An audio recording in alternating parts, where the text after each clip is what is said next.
Hello everyone, I am here in Nevada City, California with Tor Erickson. Hello. Him and his dad make some extraordinary furniture and some gorgeous chairs. So he's been nice enough to give me a tour of the shop. We're going to take a look around and learn a bit about how he does what he does.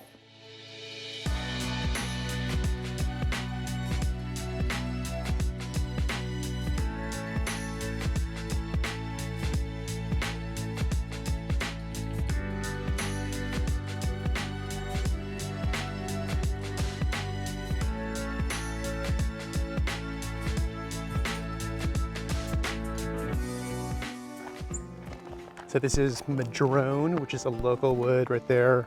Oh yeah, I'm familiar with madrone. Cool. Do you ever turn it? Uh-huh. It moves quite a lot. Well, I mean, look at this. Like you can see like how much this board here is just twisting. Yeah. Yeah, So do you have to do anything special to it to keep it from moving too much? If there is something that you can do to keep it from moving, we haven't figured it out. This is the wood we use for like probably 85% of what we do. Mm-hmm. And that's California walnut, Mm-hmm. the Claro walnut. This is the wood kiln. I think my parents actually got like some sort of a grant to build this thing in the 70s because it's solar powered. There's a plenum on the other side that collects heat, and then a solar powered fan that blows it down. Oh wow. Definitely spent a lot of time as a kid like lugging wood in and out of this thing.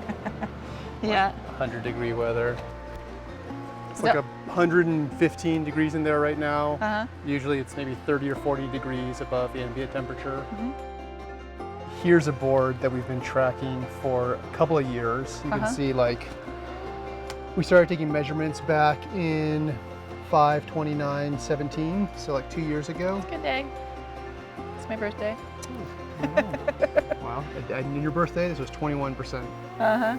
And so usually like if it's reading 6 to 9% everywhere, then it's probably ready to get used. Realistically, you always need like one piece. You come in here and you spend half an hour digging through it. You pull that one piece out and you restack the entire thing because it's not quite dry yet. And that's kind of what happens.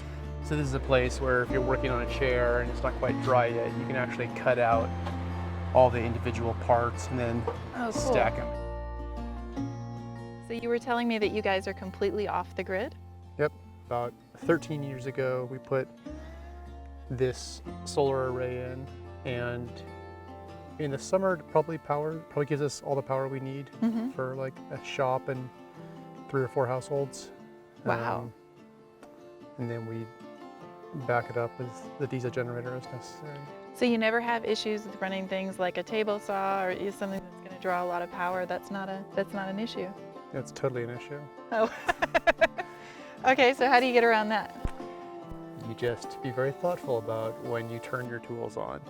And it's primarily just you and your dad in the shop at one time, right? So it's me, my dad, and we have one full-time employee. This is actually a really good number for this shop. Well, let's go take a look over there. Alrighty.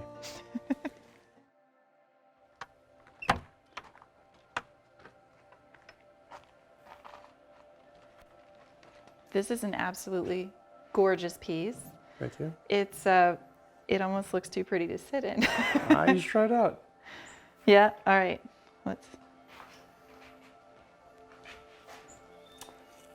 So this is our Wapiti chair. It's our newest chair design.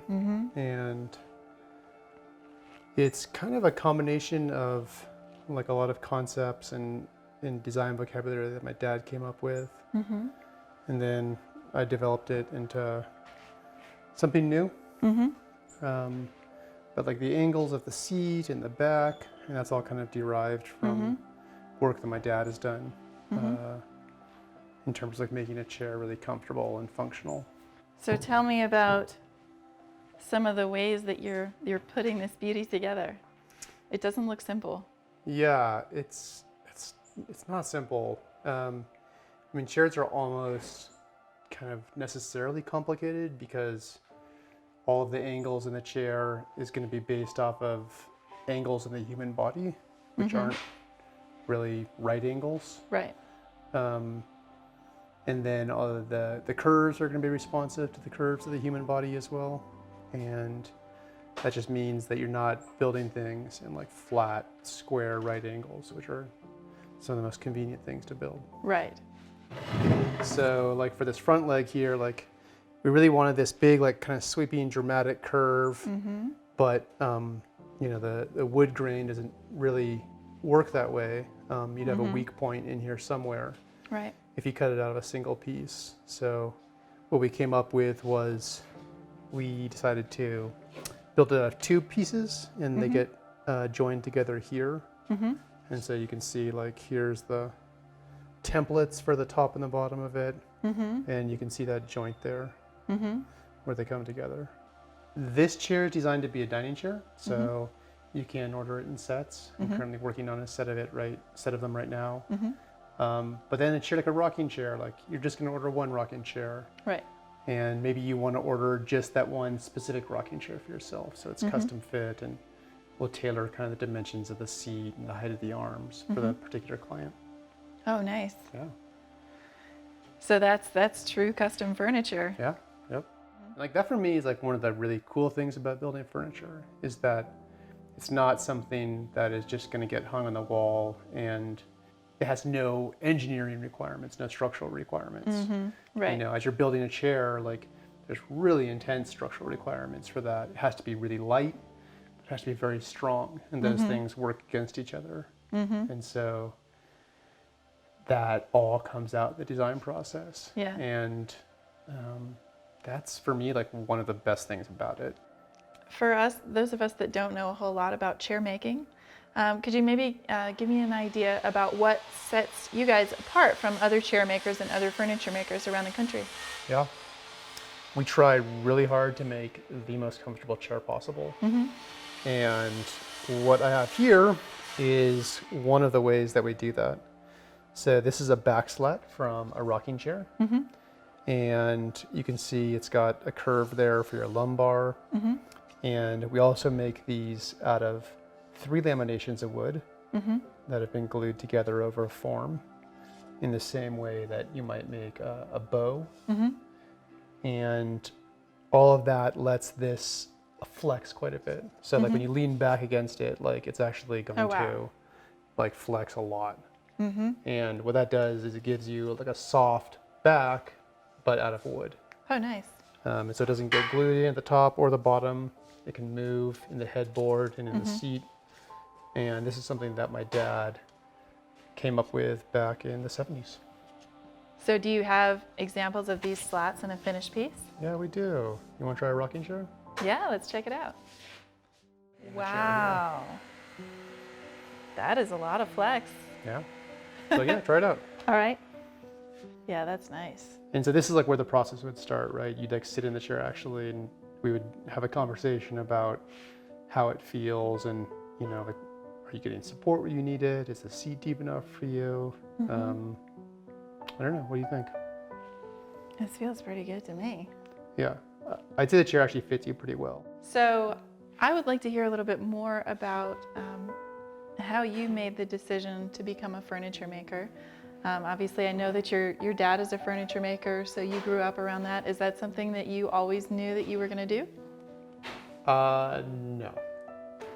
I mean, I did grow up like in this shop, you know, running around, follow my dad around, but I have to say, like, it wasn't really where I thought I would end up at that point.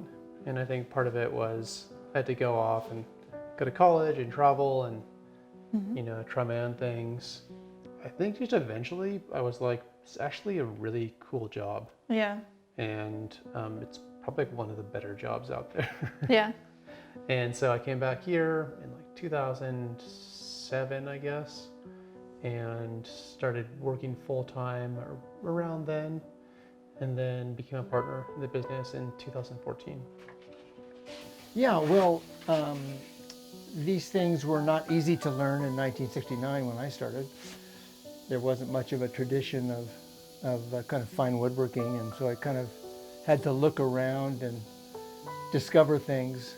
But I've learned a lot from people who have worked here in the shop and little details, and I've also read a lot and watched other people, how they did things. My dad is primarily self-taught, Mm-hmm. and I think that probably really informed his teaching style as well. Uh-huh. So like growing up, he'd always, he'd sort of give some general instructions, say, here's what you want to build, and here's a few steps to get to it, and then, I'll talk to you in a couple hours. Have at it. Yeah, exactly. Yeah. And so I think that, obviously that was huge in terms of like my learning, but it also meant that there was a lot of like self-learning that went on as well. The fit and the comfort of that furniture is a really important to us, Mm-hmm. and you can't get that on an Instagram photo. Right. Right. Maybe if it was a really good Instagram photo. I think people like the idea of this being like a family business, a multi-generational family business, Mm-hmm. and I think people like the idea of passing that off from a father to a son. Right. That's something that kind of tickles people's fancy. Yeah.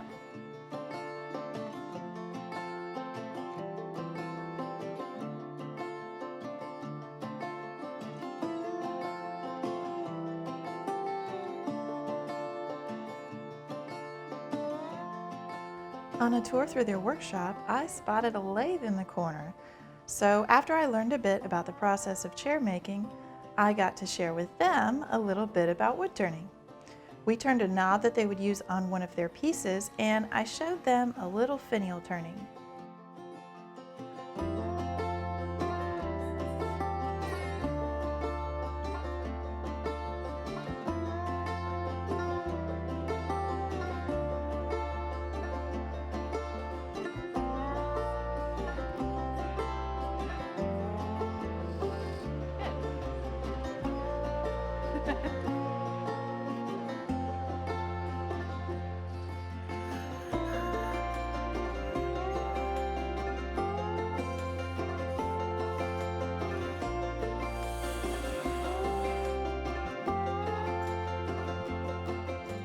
It is clear to see the passion for woodworking, for elegance in design, and perfection in craftsmanship that runs in this family. Definitely, their artistry and attention to detail show through in the photographs, but the feel of the Erickson's furniture takes it to a different level. Wood is such a tactile material to work with, and in that aspect, they have truly done it justice. It was humbling to have the opportunity to see their space, experience their work, and learn a little bit about their design and making processes. Well, I would just like to say thank you so much for letting us come by and have a look at your space and talking to us about your business. I've learned a lot, and I really enjoyed it. So hopefully we'll be seeing you around soon. Right on. The pleasure was absolutely ours. Come back anytime. Thank you, Tor.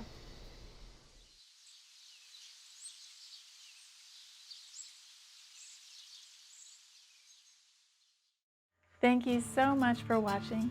If you like what you see here, please hit subscribe. And if you want to make sure that you never miss a video, hit the little bell next to the subscribe button for notifications. I'll see y'all next time.